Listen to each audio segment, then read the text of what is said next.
Invest in you. Welcome back. Kicking off hour 2 of a Freaky Friday edition of Liquid Lunch on Newsmax TV. I'm John Tobacco, joined by my favorite cabbie, Army veteran, and playwright of the recently written play Off the Meter, which is going to be seen here in Queens, New York, and also in Dublin, Ireland. And I guess when you launch a play in Ireland, you got to bring in the Guinness, which he did for us. Thanks, man. It's a good way to start the year off. This is a fantastic way to start the year. I don't think we've had a Guinness yet on the show, so there you I like go. to ring the bell on firsts. Before we ended hour 1, I wanted to ask you about your New Year's resolution this year. Everybody has all these crazy ones. My brother went out on the street yesterday, people talking about quitting smoking, less eating, more exercise, blah, blah, blah. What's yours? Ours, and as Americans in this country, we are inundated with robocalls. The one now that is making nationwide news, and Chuck Schumer held a press conference, his annual Sunday press conference, these Chinese robocalls. Now, I don't know if it's in Cantonese or what dialect it is, and it seems to be something along the lines that they're holding a family hostage somewhere in China, and if you send money, they'll release the people. So what I want to do is, if I can find out who the family is, I will donate to release those hostages if they guarantee they will not be calling me on these robocalls. Because even if you go to block them, they keep changing the area codes and they all look local. So well, if people haven't experienced one of these, I have. Everyone has. It's happening across America. Let's have a listen to what these Chinese robocalls sound like. DHL 国际快递最后一次通知您，您有一封快件已派送2次，无人签收。如需查询，请按9，准由专人为您服务。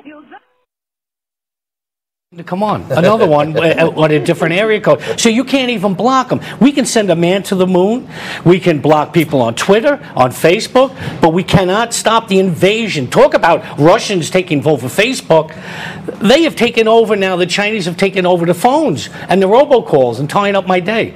So, and you're saying on the federal level, people are already talking about doing something about this. Right, like I think there's a bill coming up to Congress where they're going to fine these companies, you know, whatever it is, 10,000, 20,000, but they're outside the country, so they're probably never going to get any money. But there must be technology. We have Google, we have Facebook, we have all these technology companies, and we can't block a Chinese robocall. Come on, all right, man. well, talk about being in the 21st century. One of the great things about living in America in the 21st century is that we have a little something called heat.